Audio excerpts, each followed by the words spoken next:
Today on Context, we dedicate our program to International Women's Day and honor women of every stage, age, race, and religion, and the men who love us. Emmy Award-winning documentary filmmaker Maryam Ibrihimi speaks with Context's Fatan Al-Faraj, See Hear Love host and new author Melinda Estabrooks, and 100 Huntley Street host Cheryl Weber talk Women in Christian Media with Maggie. Nkechi Nouwafor-Robinson of Empowered in My Skin and the TD Bank speaks about Black women in tech and corporate leadership. And an always inspiring talk with my own mom who beat the odds going back to university as a single mother. But first, we begin in Cyprus with a conversation with the fascinating Sat7 CEO, Rita El Mounayer. Here's Maggie John. Founded in 1995, Sat7 is the first Christian television network broadcasting to an audience of over 20 million people in the Middle East and North Africa, known as the MENA region. Its mission is to make the message of Jesus available to all, broadcasting 24/7 over 5 different channels in multiple languages. The woman at the helm is Rita El Mounayer, CEO of Sat7. Rita, thank you so much for joining me today. It is an honor to talk to you. I want to hear, what is it like to be a woman in your position in the Middle East? What challenges have you had to face? Well, first of all, hi. The biggest challenge for me is taking over from the founder, and he is the president now. So he is, like a man. He's very well known. He knows everything about everything, and I'm obviously not like him. I have my own strengths and weaknesses. So this was a big challenge for me. But being a Lebanese and in a house where women are appreciated. I remember my dad put us, me and my sister, with the best schools in town when my brothers didn't go to the best schools in town like us. It feels really great, like to have a role example of a dad who wanted the best for us as his, like girls in a society like Lebanon. It's the Arab world. And the challenge, I didn't feel a big challenge. To tell you the truth. Why? Because I've been born in a way in Sat7. I've been 25 years in this ministry. Sat7 is not a job for me. It's a call. It's a mission. It's something that is on my heart, and people could see it. Women and men in the organization, not just women and men in the organization that I work with every day, but also as part of our executive board, they could see that in a way I inhale Sat7. Sat7 is in my vein as blood, because I've seen the difference that the programs over the years made in, like in people's hearts and mind. I could see the result of broadcasting in Arabic, Turkish, and Farsi, and see people coming to the Lord because of the broadcast and the programs we broadcast, and now the online services. So it's definitely a calling for you. Reading the Bible, we know that Jesus honors women.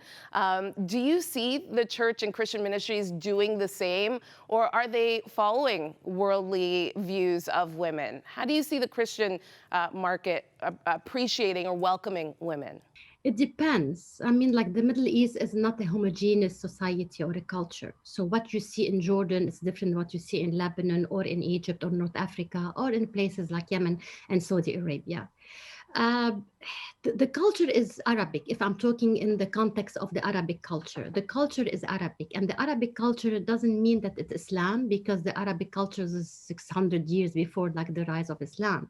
But you can tell that a lot of times in certain countries, women come as number 2.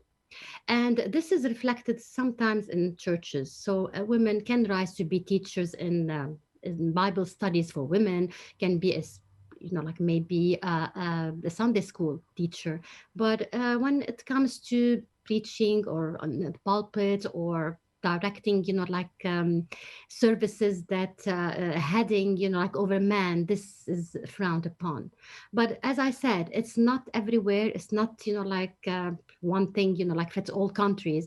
It depends from a country to another, and a church to another in the Middle East. That's fair. We only have a minute left, Rita, and I want to ask you really quickly, how do you use your position and your platform to empower other women who are going to be coming up the ranks right behind you? I tell them my story. a story of a child born in the war in Lebanon, a story of a child that has insecurities and sometimes sleeping in bunkers because of the war and shellings, and how dad played a big role in my life, and how with his help, with the help of God, I put everything in his hands, and here I am today. So when I share the story, and this is what we do also on Sat7, share stories like mine, because it's not a unique story of women who had challenges but yet succeeded. It inspires not just like women, but also girls in the Middle East and North Africa to associate their stories, with my story and other stories, and aspire to be leaders one day. Oh, you are an inspiration. Thank you so much. It was an honor to talk to you today, Rita El Mounayer, CEO of Sat7. Thank you for your time today. Pretty women ask me where my secret lies. I'm not cute or built to suit a fashion model size, but when I start to tell them, they think I'm telling lies. I say it's in the reach of my arm, the span of my hips, the stride of my confident step, the curl of my lips. I am a woman, phenomenal woman. Nkechi Nouwafor-Robinson is a force to be reckoned with. She is an associate vice president at one of the largest banks in Canada, and she is the CEO and founder of Empowered in My Skin, an organization that is a catalyst for real change, transformation, and empowerment of women. Thank you so much, Nkechi, for joining us today. What is it like being a Black woman in leadership in the business world, especially in the light of the global racial awakening that we experienced in 2020? So I just have to share, where I came into that whole, I'm a Black woman in the business world. I was working at IBM, and I happened to be sitting on a panel, and it was a technology panel. And the question was just popped out. It says, what is it like being a Black woman in tech? And I was like, wow, I have to worry about that too. I've just been worried about being Black in rooms where there isn't a lot of people that look like me. I made that decision at that time that I wasn't going to put myself into another box. I wasn't now going to start becoming this Black woman in tech. I am a human being, and I happen to be in technology. I happen to work in corporate, and I happen to be beautifully Black.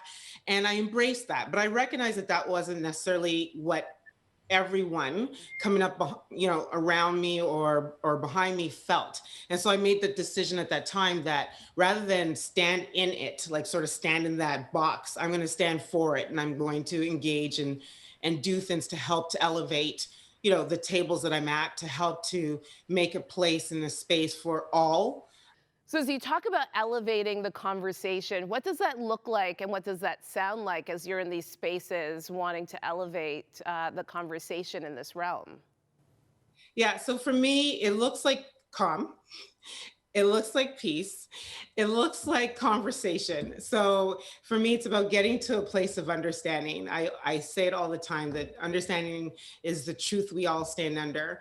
And it looks like me daring greatly to share my story with others to help them understand. Yeah, the different conversations. As we're celebrating International Women's Day today, and in a recent Globe and Mail article on the power gap that still exists in the business world, it was found that women occupy just 17% of board seats at companies listed on the Toronto Stock Exchange in 2019. Fewer visible minorities, Indigenous people were largely absent. Are you seeing a movement in the direction of inclusion as you're having these conversations? I often now, when I sit on panels, when I go to conferences, I see way more women. I mean, we're not even close. But I definitely would say, where we were 10 years ago, we're well above that now. We're actually hitting the targets that we're setting, and perhaps it's time to raise them a little bit higher. We still have some work to do, Yeah.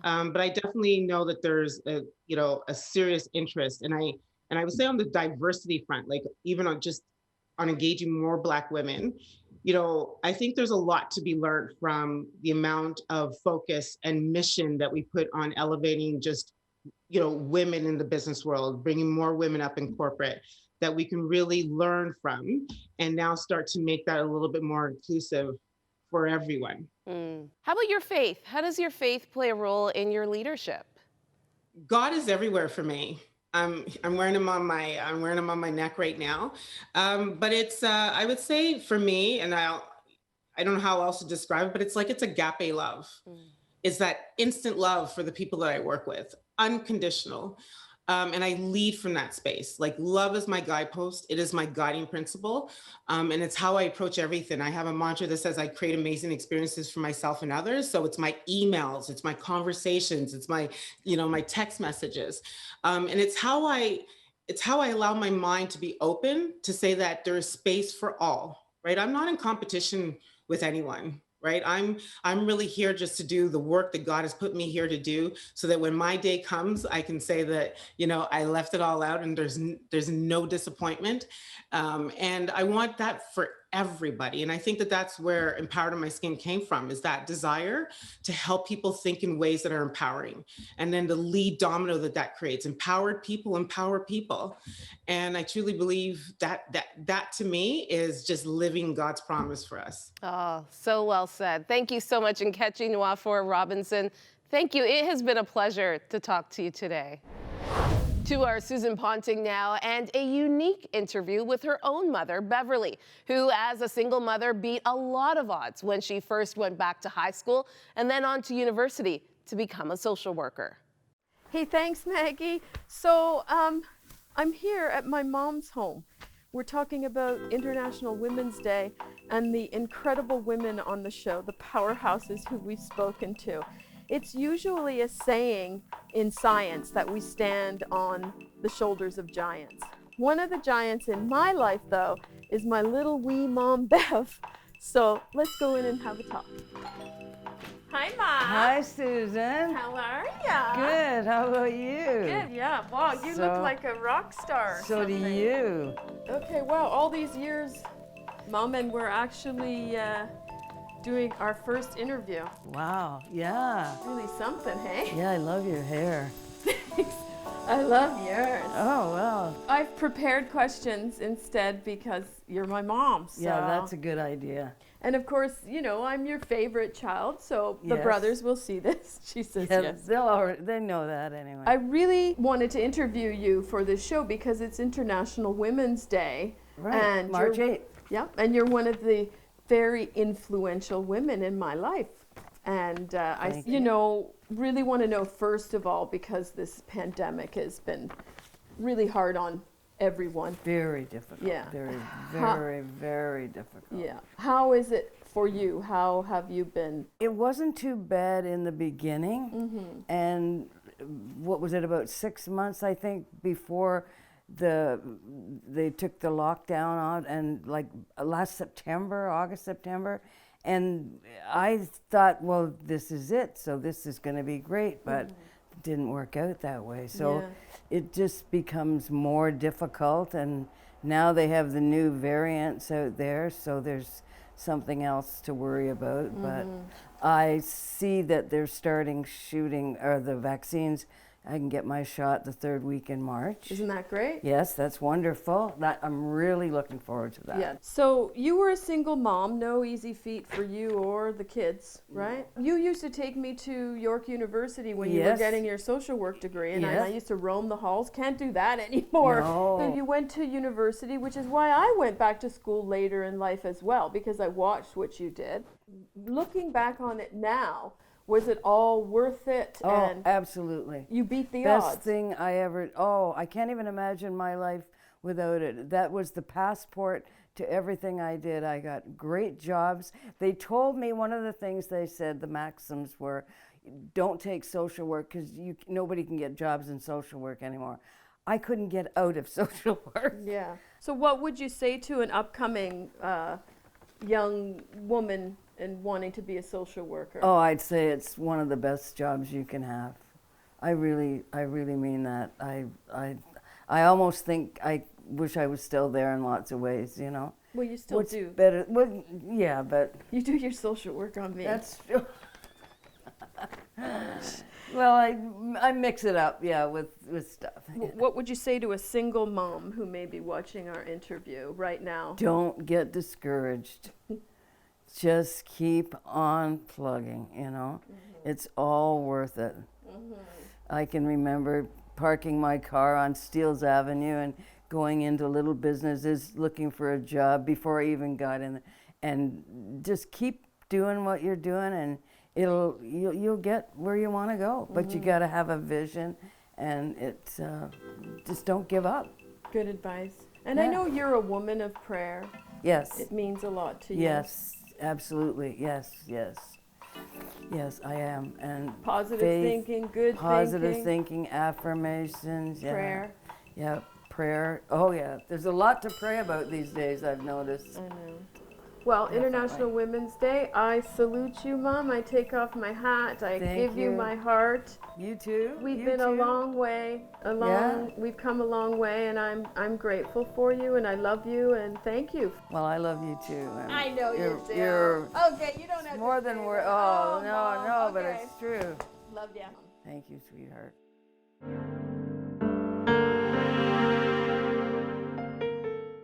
There are women in Afghanistan who would literally prefer to be in jail than live in a world of constant persecution, beatings, even death.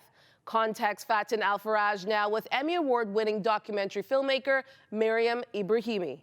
عادت کردم گفتم زندان برام خوب است از خانه کردم. باز عادت کردم امروی کارمندایمون، امروی مبوسین.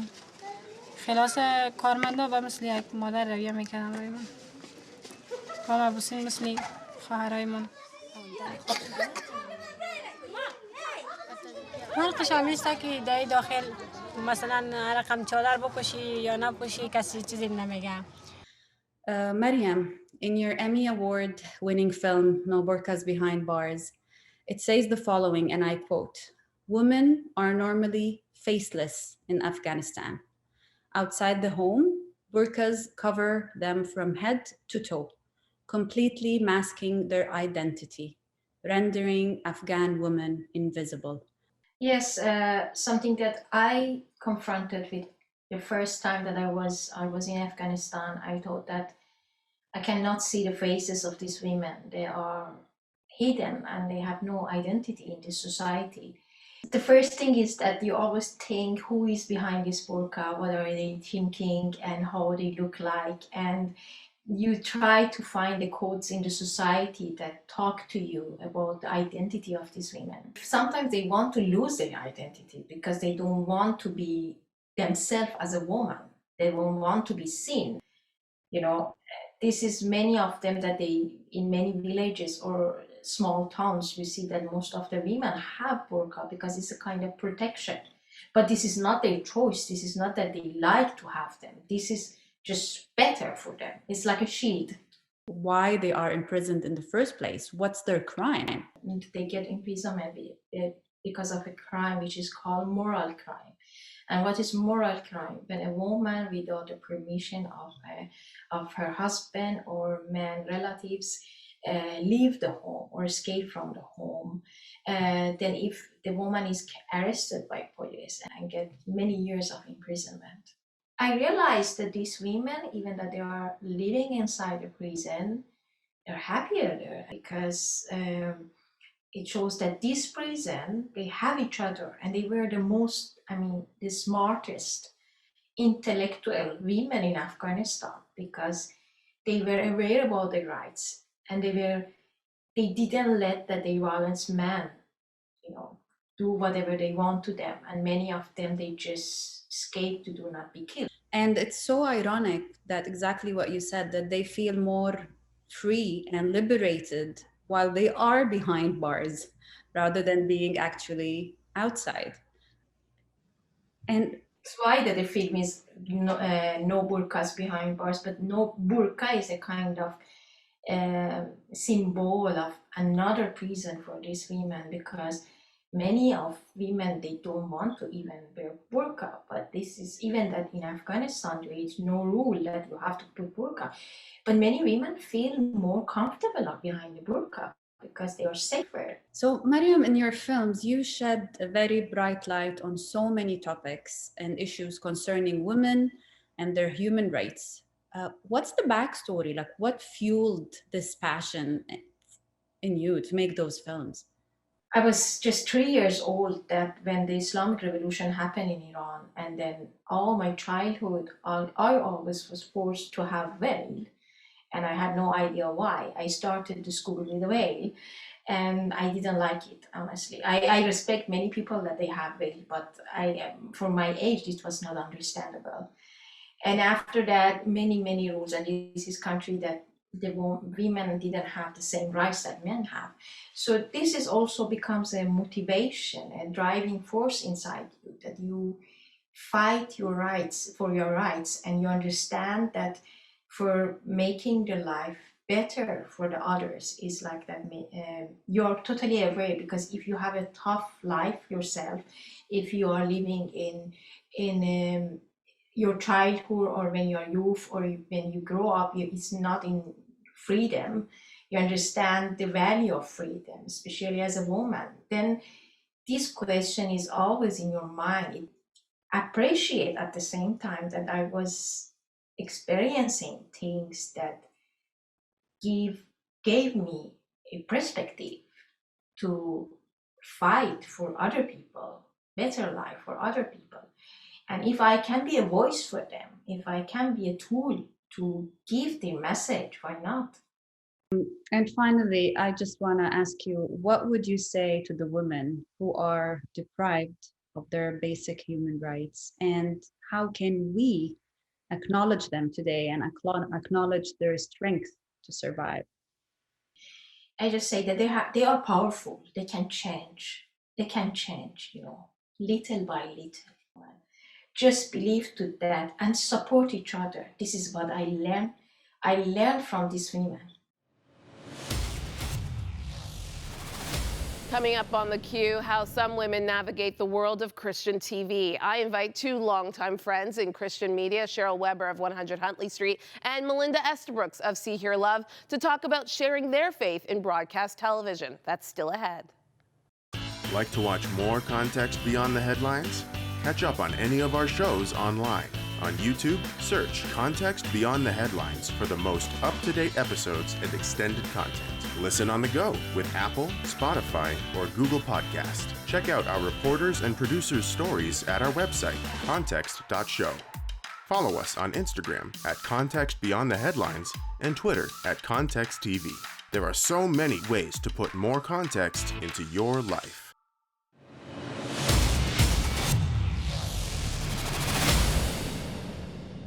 Time now for theCUBE. I'm joined by two women I have known for a very, very long time. Cheryl Weber is one of the hosts of the longest running daily television show in Canada, 100 Huntley Street. And Melinda Estabrooks is the host of See Hear Love, a show dedicated to women on their faith journey. Thank you both for joining us here on theCUBE on Context.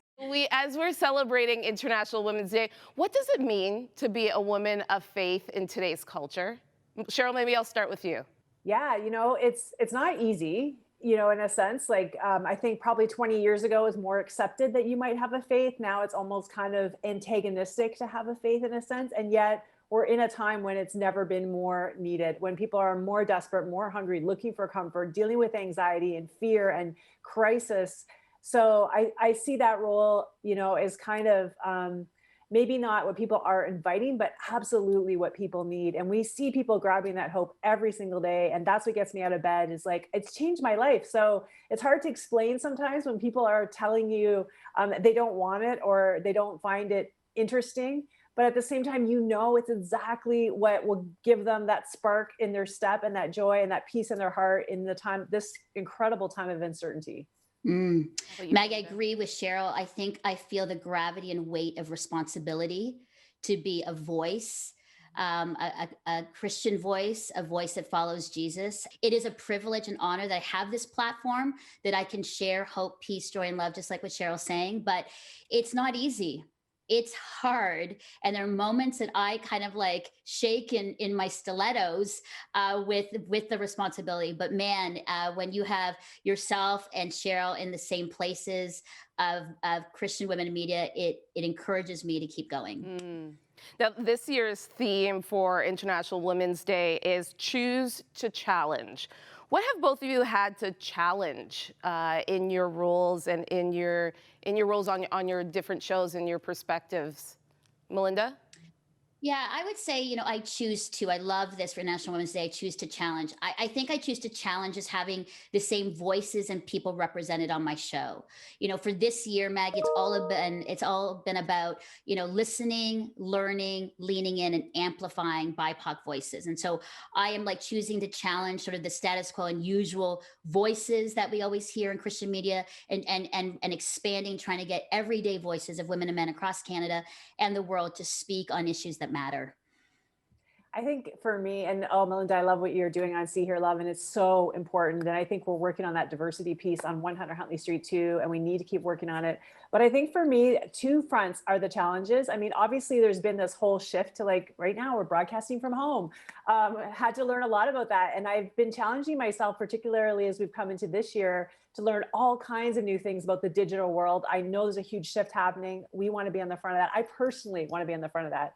But I think the other challenge is that you can get overwhelmed with what's happening in the world, the negativity that we're hearing every day in the media. Like I'm a journalist, so I'm reading all kinds of different news sources, and they're all like, through this last year, the world is coming to an end. We're all going to be, it's like the Great Depression, it's just been. And so my challenge has been that I have to feed myself with hope. I have to keep my spirits up. I have to keep anxiety out of my door in order to give anybody else anything. I've got to get it first. I don't have the luxury of wallowing in any of it. So protecting my spirit and my mind and filling myself with hope so I can give it out. Mm-hmm. Melinda, your new book, Always Know, a collection of inspiring words and stories from some of your guests over the past number of years on See Hear Love, a way of continuing to communicate hope. Tell me about the motivation behind this book and what you hope it will do. Maggie, thank you so much. This came out of the pandemic. We didn't know if we were going to be able to broadcast or be on television. We had no idea what this pandemic was going to do for us.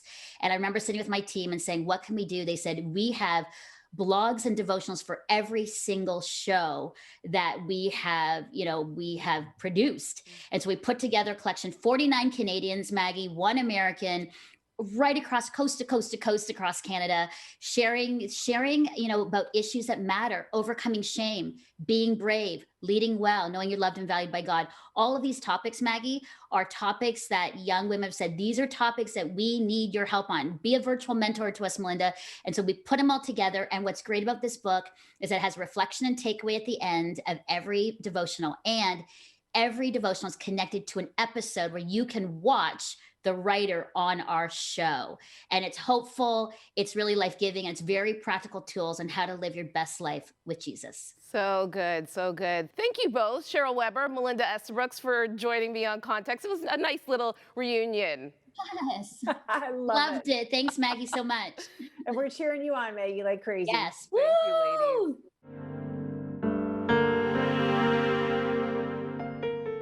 Hi, I'm Kelvin Mazik, Director of Context. We could not produce this program without you, our viewers and our donors. If you'd like to find out how you can support the show, visit crossroads.ca/context or our website, context.show. We'll see you next week and every Wednesday at 9:30 p.m. right here on Yes TV.